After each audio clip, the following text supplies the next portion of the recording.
applying to places that I would like to go that direction with my life so I can think about my future a little more. But also what I told myself at the start of 2025 is that what I want to do better for myself, as in like for my future and whatever future family I have. And I want to stop limiting myself, because I definitely limit myself out of fear and like being in my comfort spot. Since I've been doing social media for 8 years and I haven't really left the house, it's just, it's, you know, you get used to being here, and it's kind of became like my little bubble. Like, I prefer not leaving. I don't leave very often. I am a homebody, but like I need to get out and start doing better for myself. So in 2025, that was like one of my goals. And also do more on the platforms that I do have, because I have drifted away from social media. Yes, I still do social media, but I like work with companies behind the scenes, and I help marketing, and I help like promote, and I help on campaigns with different companies, mostly sports related stuff. And I love what I do, but at the same time, like, I don't know, I just want something different, something that's gonna benefit me in the long term, not benefit me now, kind of thing. So because right now I'm kind of like independent, like I do everything on my own.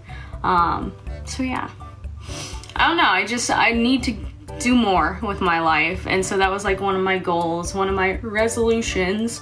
And then like I said, I told myself if TikTok sticks around, which I know it's not permanent right now, but if TikTok sticks around, then I was gonna do more on social media and expand and do things that I like to do. Like football is something that I like to do, but I also really love to cook. And y'all would be shocked at the dishes that I make. They look like they're from restaurants. Like, I love cooking,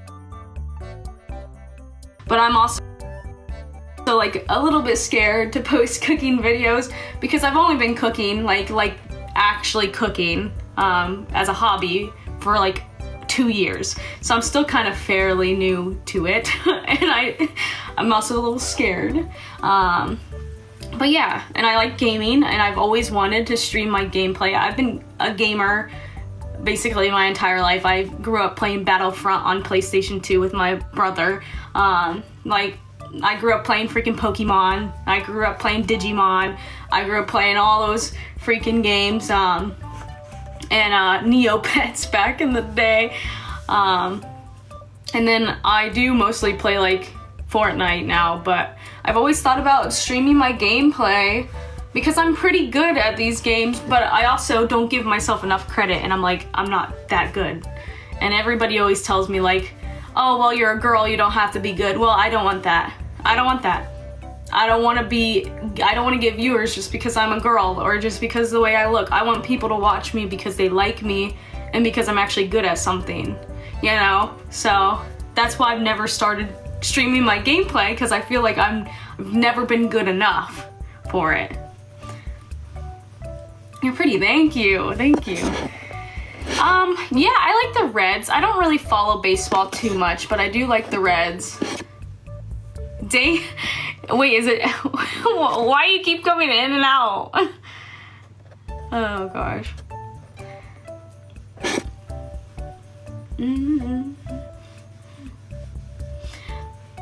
But I also really like football. I collect sports cards, so that's another hobby of mine. I got into jewelry making. I can't say freaking that. I made this necklace. It's a little cross. Can't see it, and it's got a little diamond, which a diamond's like that. So I made this necklace because I wanted a cross necklace, and I couldn't find one that I liked, so I made my own. So I got and started making some jewelry. Oh, thank you, Yeti. Thank you. I've just been trying to do more.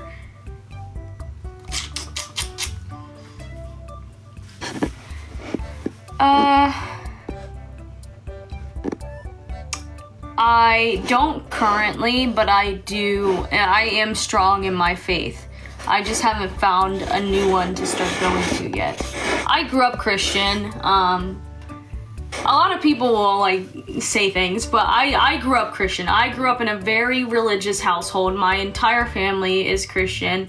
I grew up in a very strict household, to the point where like I've never been trick-or-treating because, you know, because of my family's belief in Christianity and also their belief in Halloween. So I've never been trick-or-treating. That's kind of like household I grew up in as a kid. So yeah, I grew up religious, and when I got in my like early 20s, I definitely strayed away from that because I was like, freedom, you know. And there's nothing wrong with being religious, because I am religious now. I found my way back. But when you grow up in a strict Christian household as a kid, you kind of feel like restricted. And that's how I felt. I felt almost like a prisoner, that I couldn't do anything, that I wasn't allowed to do anything, and that I had these morals that I had to live up to, and if I didn't, then my family was like, you know, I wasn't good enough.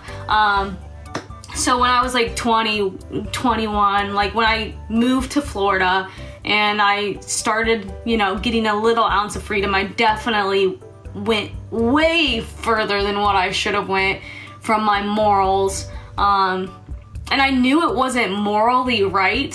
Like I knew I was like, it was shameful of me, because it went against everything I was literally born and raised in. But like at that time I was like, I don't care what anybody thinks. I'm gonna do me. I don't care about any consequences. I'm just gonna do whatever I have to do. And it was just not good. And then I remember kind of hitting like a rock bottom mentally. Like I was so mentally like done. And I remember like finally starting to realize that my actions weren't great, and that what I was doing wasn't great, and that I deserved more respect for myself. Like I, as a woman, deserve more respect, and I'm the one who's taking that respect from me. Like I was not giving myself respect at that time. And I would pray about it, and I'd pray to God like, hey, you know, it's me. We haven't talked for a while. And I asked God, you know, if this is what's meant for me in life, then so be it. But if you have something more for me, then give me a sign. And sure enough, like a few weeks later, my life completely changed. And here I am. I'm trying not to cry. But we're still, you know, we still make mistakes, but there's no such thing as a perfect Christian. And if anybody ever tells you that, then they're wrong. And until the day that I leave this world, I will continue to make mistakes. But it's something that you have to, when you make the mistake, you have to learn from the mistake and you move on from it and you try to not do it again. When you say you're sorry, well, something that my parents taught me when I was a kid, especially my dad really drilled this into my head, and it's something that I like preach to this day, is if you say you're sorry to somebody, that means you're not gonna do it again. Okay, so my dad, anytime I would do something wrong as a kid, if I would apologize, my dad would straight up tell me like, I don't want to hear it. Your apology means nothing if you're going to turn around and do it again. And so that's something that I kind of try to live by. Like when I say I'm sorry, I'm going to try to not do that again. And I actually mean that. At least try to my best extent, you know. Thank you, Jared. Thank you. But I'm far from perfect. I still make mistakes every day. I'll make mistakes probably every day until the day that I leave this world. But the day that I leave Earth, and hopefully, you know. But yeah. We're going. And we are in a hunt for a church as well. To start going to it. Again, because I've always been in church, okay?